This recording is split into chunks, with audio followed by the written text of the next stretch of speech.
राज्यामध्ये सध्या दूध भेसळीचा मुद्दा चांगलाच गाजतोय। अन्न आणि औषध प्रशासनानं म्हणजेच एफडीएनं मोठे भेसळ रॅकेट उघडकीस आणल्यानंतर दूध सुरक्षिततेबाबत अनेक प्रश्न उपस्थित होत आहेत। मात्र शेतकऱ्यांकडून संकलित होणाऱ्या दुधात भेसळ झाली आहे की नाही हे दूध प्रक्रिया उद्योग कसे ओळखतात, दूध स्वीकारण्यापूर्वी कोणत्या तपासण्या केल्या जातात आणि दुधातील भेसळ कशी शोधली जाते हे अद्यापही ग्राहकांना माहिती नाहीये। ही संपूर्ण प्रक्रिया जाणून घेण्यासाठी आम्ही शिरूर तालुक्यातील अंधळगाव येथील ऊर्जा मिल्क अँड कुतवळ मिल्क फूड्सच्या अत्याधुनिक दूध तपासणी प्रयोगशाळेला भेट दिली। यावेळी उद्योगाचे प्रमुख तथा राज्य सरकारच्या दूध प्रक्रिया उद्योग सल्लागार समितीचे सदस्य आणि राज्य दूध प्रक्रिया उद्योजक कल्याणकारी संस्थेचे सचिव प्रकाश कुतवळ तसेच प्रयोगशाळेतील तज्ञांनी दूध तपासणीची संपूर्ण प्रक्रिया उलगडून आम्हाला सांगितली आहे। कुतवळ फूड्स मध्ये रोजचं संकलित होतं आणि या 50,000 लिटर दुधावरती या ठिकाणी रोज प्रक्रिया केली जाते। ही प्रक्रिया केली जात असताना हे दूध जे संकलित होतं ह्या दुधाच्या विविध तपासण्या या प्लांट मध्ये केल्या जातात। ह्या तपासण्या नक्की कशा होतात याची माहिती आपण आता या कुतवळ फूडचे जे मालक आहेत प्रकाश कुतवळ यांच्याशी आपण यांच्याकडून माहिती घेणार आहोत। नमस्ते, काय सांगाल? खरं तर रोज तुमचा जो प्लांट आहे ह्या प्लांटमध्ये 50,000 लिटर दूध संकलित होतंय, याच्या तपासण्या कशा होतात? नमस्कार। सर्वसाधारण दूध जमा करण्याची जी पद्धत आहे, दूध कलेक्शन आपण म्हणू, तर आमचे तुम्ही सांगितल्याप्रमाणे श्रीगोंदा, काही पारनेर असतील, दौंड, शिरूर या तालुक्यामध्ये बल्क कूलर आहे। ह्या बल्क कूलरवर शेतकरी दूध आणून देतात। या बल्क कूलरवर ज्यावेळेस शेतकरी दूध आणून देतात त्यावेळेस तिथल्या बल्क कूलरचा जो केमिस्ट आहे त्या सर्व जे काही इनिशियल स्टेजच्या चाचण्या आहेत त्या सर्व चाचण्या घेऊन तिथं दूध स्वीकृती होते।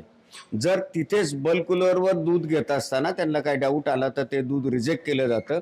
शेतकऱ्याला परत किंवा डिस्ट्रॉय असे दोन्ही पर्याय असतात, तर त्या पद्धतीने ते रिटर्न केलं जातं। जे दूध नियमामध्ये घ्यायला आहे त्यानुसार मग ते दूध त्या बल्क कूलरवर जमा होतं। बल्क कूलरवर जमा झालेलं दूध आमच्या इथला केमिस्ट टँकर असतो, एक टँकरमध्ये 3 कप्पे असतात। एका टँकरमध्ये 3 किंवा 4 बल्क कूलरचं 10,000 पर्यंत टँकरची कपॅसिटी आहे। त्यानुसार त्या बल्क कूलरचं दूध तिथून त्या टँकरमध्ये घेतलं जातं। टँकरच्या सोबत जो केमिस्ट असतो तो गेल्यानंतर परत एकदा त्या दुधाची तिथली चाचणी करतो, परत काही ठराविक जे असतील त्या टेस्ट घेतो आणि हे घ्यायला हरकत नाही याची खात्री करून ते दूध तो त्या टँकरमध्ये घेतो। केमिस्ट जो टँकर घेऊन आलेला आहे तो टँकर आमच्याकडे मेन प्लांटला येतो। ते सर्वसाधारण हे सर्व टँकर 2 वाजेच्या नंतर इथे जमा होतात।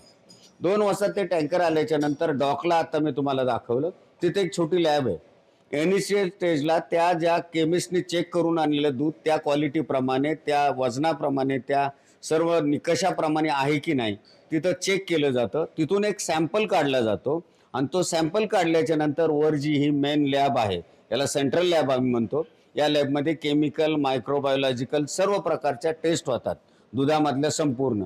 या लॅबला तो सॅम्पल आल्याच्या नंतर मग त्याचं इन्व्हेस्टिगेशन होतं।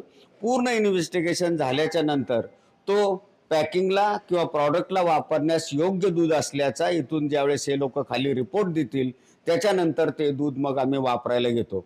ते दूध आम्ही वेगवेगळे टँकर जे वर हे आहेत टँक आहेत त्या टँकमध्ये थंड करून टाकतो आणि गरजेनुसार मग त्या क्वालिटीनुसार आम्ही ते वापरायला घेतो।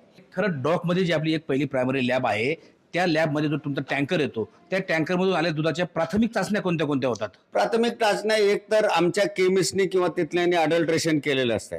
तिथं खरं तर आम्ही रिकन्सलेशन करतो की त्याची फॅट 3.8 दिली आमच्या केमिस्टनी ती आहे की नाही, लॅक्टो बरोबर आहे की नाही, दुधाची टेस्ट घेतली जाते, माउथ टेस्ट प्रॉपर आहे की नाही, गाईचं दूध असेल तर त्यात म्हशीचं दूध भेसळ आहे का, म्हशीचं असेल तर गाईचं आहे का, किंबहुना असे काही प्रकार येतात। या प्रमुख 3 ते 4 टेस्ट आहेत की ते आतमध्ये घ्यायला कुठल्याही प्रकारचा प्रॉब्लेम नाही, त्या बेसिक टेस्टनुसार समजतं। तेवढ्या टेस्ट घेतात म्हणजे ते रिकन्सलेशन करतात। केमिस्टनी आणलेलं दूध त्याच्या नियमाप्रमाणे, त्याच्या रेकॉर्डप्रमाणे बरोबर आहे की नाही एवढ्या खात्री होण्यासाठी 3-4 प्रमुख टेस्ट आहे। बाकी सर्व डिटेल टेस्ट या लॅबला होतात। खरं तर प्राथमिक तपासण्या केल्यानंतर जे दुधाच्या मेन टेस्ट आहेत त्या यांची सेंट्रल लॅब आहे ह्या सेंट्रल लॅबमध्ये केल्या जातात आणि ह्या सेंट्रल लॅबचे जे इन्चार्ज आहेत ते आता आपल्या सोबत आहेत। खरं तर जे दूध खाली टेस्ट होतं ते दूध इथं आल्यानंतर इथं आपण काय काय तपासण्या करता? बेसिकली काय होतं की बाहेरून जेव्हा टँकर येतो आमचा BMC लेवलवरून त्यावेळेस OLT ऑर्गनोलेप्टिक टेस्ट खालचे लॅबवर चेक केलं जाते.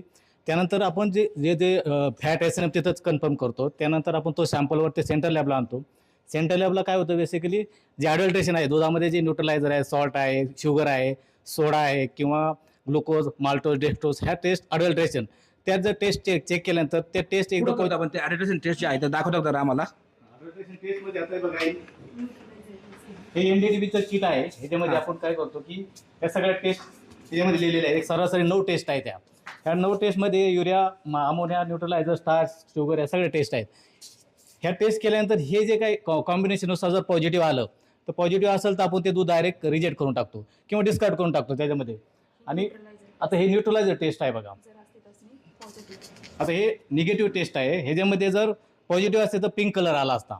आता आपल्या जिकडे 20-25 आमचा टँकर आहे BMC लेवलवरून आलेला त्याची ही आपण न्यूट्रलायझर टेस्ट केलेली आहे. अशा सगळ्या टेस्ट करतो आपण. त्यानंतर जर पॉझिटिव्ह असेल तर तो रिजेक्ट करतो, निगेटिव्ह असेल तर ॲक्सेप्ट करतो.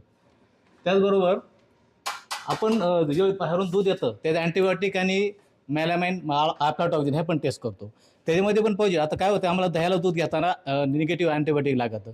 ते जर त्याच्यामध्ये आपण काय होतो BST, बीटा सल्फानेट टेट्रा ह्या 3 अँटीबायोटिक करतो. त्या कशाने करतो आपण त्या टेस्ट कशा? काय होतं की अँटीबायोटिक जर पॉझिटिव्ह असेल तर जे बॅक्टेरिया आहेत लॅक्टोबॅसिलस जे बॅक्टेरिया आहेत ते ग्रो होत नाहीत. त्यामुळे दही पातळ लागणं, दही न लागणं किंवा उशिरा लागणं हा प्रकार घडतो. त्यामुळे आपण सक्तीच आमच्याकडे खाली पण BMC लेवलला आम्ही सेपरेट अँटीबायोटिक निगेटिव्ह दूध हे सॅग्रेगेट करतो, सेपरेट करतो. पॉझिटिव्ह असेल तर तो वेगळा विषय. फक्त दह्यासाठी आपलं निगेटिव्ह दूध घेतो. पॉझिटिव्ह असेल तर आपण ते घेतच नाही. इथं अजून कोणत्या कोणत्या टेस्ट होतात, कोणते कोणते उपकरणं आहे, जर आम्हाला थोडी उपकरणांची माहिती द्या आणि ते उपकरणं कोणत्या कोणत्या टेस्ट करतात ती माहिती द्या आम्हाला. आपल्याकडे आता न्यूट्रलायझर टेस्ट आपण बघितलं, अडल्ट्रेशन टेस्ट बघितल्या सगळ्या. त्यानंतर आपण काय करतो रेमी सेंट्रिफ्यूज, जे काय रेमी सेंट्रिफ्यूज आहे तुपातले भेसळ करण्यासाठी आपण काय करतो की दूध आहे दुधातलं क्रीम काढल्यानंतर त्याला आपण तापवतो. त्याच्यामध्ये आपण RM वगैरे व्हॅल्यू चेक करतो. तुपातले RM व्हॅल्यू चेक करतो. त्याच्यावरून आपल्याला कळतं की तुपामध्ये काय वनस्पती ऑइल वगैरे टाकलेलं आहे का, ते भेसळ आहे का. इन्स्ट्रुमेंट कोणतं आहे ते? हे रेमी सेंट्रिफ्यूज आहे. हे रेमी सेंट्रिफ्यूजमध्ये आपण एक 1200 RPM ला आपण फिरवतो 15 मिनिट. त्यानंतर जे काय क्रीम लेअर येतो तो आपण त्याचं तूप बनवतो. तूप बनवल्यानंतर त्याचं RM आणि FFA चेक करतो. त्याच्यावरून आपल्याला भेसळ दुधातली भेसळ करते. सचिन तोडकर, न्यूज 18 मराठी, शिरूर, पुणे.